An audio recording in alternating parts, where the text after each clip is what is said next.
Hi friends, ఈ వీడియోలో paper drip ఏ విధంగా వేయాలి, అలాగే ఒక ఎకరానికి డ్రిప్ వేయడానికి ఎంత ఖర్చు అవుతుందో పూర్తిగా ఎక్స్ప్లెయిన్ చేయడం జరిగింది. సో ఫ్రెండ్స్, మనం చూసుకుంటే కనుక ఇప్పట్లో అయితే కనుక ఎవరు కూడా నేల కట్టెలు కట్టడం అనేది చేయట్లేదు. అందరూ కూడా డ్రిప్లు వేయడమే.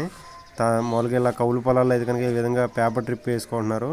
సొంత పొలాల్లో అయితే కనుక పైప్ లైన్ వేసి స్టాండర్డ్గా అయితే వేయడం జరుగుతుంది. ఎక్కడ చూసినా కూడా డ్రిప్ లైన్ మీద అయితే పొలాలు తడపడం జరుగుతుంది. మనమైతే కనుక ఈ వీడియోలో పేపర్ డ్రిప్ ఏ విధంగా వేయాలనేది వీడియోలో పూర్తిగా ఎక్స్ప్లెయిన్ చేయడం జరిగింది. అదేవిధంగా ఒక ఎకరానికి పేపర్ డ్రిప్ వేయడానికి ఎంత ఖర్చు అయిద్దో కూడా ఈ వీడియోలో ఎక్స్ప్లెయిన్ చేయడం జరిగింది. ఫ్రెండ్స్, వీడియో ఎండ్ వరకు చూసేయండి. Let's watch it. So friends, మనం అయితే ముందుగా పేపర్ డ్రిప్ ఏ విధంగా వేయాలనేది చూసుకుంటే కనుక ఈ విధంగా కట్ట వెంబడి బోర్ మీద ట్యూబ్ అనేది పరుచుకోవాలన్నమాట. మనం పరుచుకున్న తర్వాత అయితే ఈ విధంగా 42 అంగుళాలు పెట్టి అయితే ఒక కొలత పొల్లు ఇడ్చుకొని దాని నుంచి అయితే కనుక మనం హోల్స్ అనేది పెట్టుకోవాలి. ట్యూబ్కి హోల్స్ పెట్టుకుంటా వాటికి వాషర్లు ఇచ్చుకుంటూ వెళ్ళాలన్నమాట.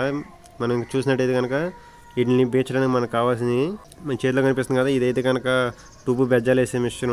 అదేవిధంగా స్క్రూ డ్రైవర్ ఒకటి కావాలి. దీనికి మనం ఆ మిషన్ తోటి బెజ్జాలు వేసుకుంటా తారు వాషర్లు అనేది ముందుగా ఎక్కించుకుంటూ వెళ్ళిపోవాలన్నమాట. 42 అంగుళాలకి ఒకటి పెట్టాలన్నమాట, గుర్తుంచుకోండి. ఈ విధంగా కొలత పొలతోటి 42 అంగుళాలకి ఒక బెజ్జం పెట్టి తారు వాషర్, అది లబ్బర్ వాషర్ ఉంటుంది అనమాట. లబ్బర్ వాషర్ని అయితే ఆ లబ్బర్ వాషర్ని పెట్టి అయితే కనుక స్క్రూ డ్రైవర్ తోటి నొక్కితే కనుక లోపలికి వెళ్ళిపోద్ది అనమాట. కరెక్ట్గా ఆ పైప్లో హోల్లో కాల్చింది అనమాట ఆ లబ్బర్ వాషర్. ఆ లబ్బర్ వాషర్ పెట్టినాకైతే కనుక చేతిలో ఉంది కదా క్యాప్ అనేది దాన్ని తొలగించేస్తే సరిపోతుంది. ఇది ఫ్రెండ్స్, ఈ విధంగా ఉదాంతాలతో మనం కట్ట బారు కూడా మొత్తం తొలగించుకుంటూ వెళ్ళాలన్నమాట. చూస్తున్నారు కదా, ఈ విధంగా తొలగించిన తర్వాత ఇలాగైతే ఉంటుంది. ఇంకా ఫ్రెండ్స్, మనకి వీటికి వచ్చిన ఖర్చు వచ్చేసరికి లీటర్ కట్టలు వచ్చేసరికి ఎకరానికి 4 పడతాయి. ఒక్కొక్క కట్ట వచ్చేసరికి 1700, 2100, ఇంకా పైన కూడా ఉంటాయి రేట్లు క్వాలిటీని బట్టి. మనమైతే 2100 కట్టలు అయితే 4 కట్టలు తీసుకురావడం జరిగింది. 4 కట్టలకు గాను 8400 లీటర్ కట్టలకి. అదేవిధంగా ట్యూబ్ 15 నుండి 20 కేజీల దాకా అయితే పడుతుంది. మన పొలం యొక్క పొడవును బట్టి ట్యూబ్ లెంత్ అనేది ఉంటుంది అనమాట. మనకైతే 15 కేజీలు పట్టింది, 1500. అదేవిధంగా ఆటో కిరాయి ఒక 500. ఇంకా ట్యాప్స్ అను ఈ లబ్బర్ వాషర్లు ఈ ఒక 300 పట్టినాయి, ఒక్కొక్కటి 2 రూపాయలు. వీటికి ఒక 600 రూపాయలు అయితే. ఇంకా మనకి ఈ విధంగా డ్రిప్పులు అయితే పొలం మీద ట్యూబ్ పరిచి హోల్స్ వేసి అప్పచెప్తారనమాట మనకి ఇన్సులేషన్ చేసేవాళ్ళు. మనమైతే రైతులే లీటర్లు లాక్కోవాల్సి ఉంటుంది. ఇట్లా పొలం మీద లీటర్లు లాక్కోవడం రైతులు లాక్కోవాలి. వాళ్ళు వచ్చి వాళ్ళని ఈ ట్యూబ్ పరిచి ఈ క్యాప్స్ అనేది బిగించేసి వెళ్ళిపోతారనమాట.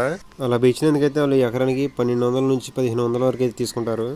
1200 నుండి 1500 దాకా ఇవ్వాల్సి వస్తుంది ఏరియాని బట్టి రేటు.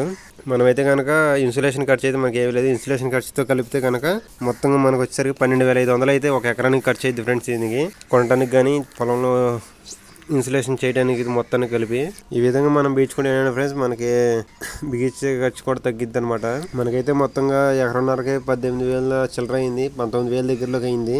ఇంకోటి ఏంటంటే ఫ్రెండ్స్, మీరు ట్యూబ్ కానీ లీటర్ కానీ కొనుక్కునేటప్పుడు కొంచెం అంతా మంచి క్వాలిటీ కొనుక్కోండి. మనమైతే కనుక SST అంటాయి పైపు ట్యూబ్ కూడా చాలా బాగుంది క్వాలిటీ మందంగా. ఇంకోటి లీటర్ కట్టలు వచ్చేసరికి 2100 అయితే కట్టలు అయితే తీసుకోండి. 1700 కట్టలు ఏంటంటే ఒక పంటతో లాస్ట్ అనుకుంటే కనుక ఈ పంటతో నెక్స్ట్ ఇయర్కి మన పంటలు ఏమి వేయమనుకుంటే కనుక 1700 రూపాయలు తీసుకోండి. లేదంటే కనుక 2-3 పంటలకి మనకి 2-3 సంవత్సరాలు రావాలంటే కనుక ఈ 2100 కట్టలు అయితే కనుక బెస్ట్.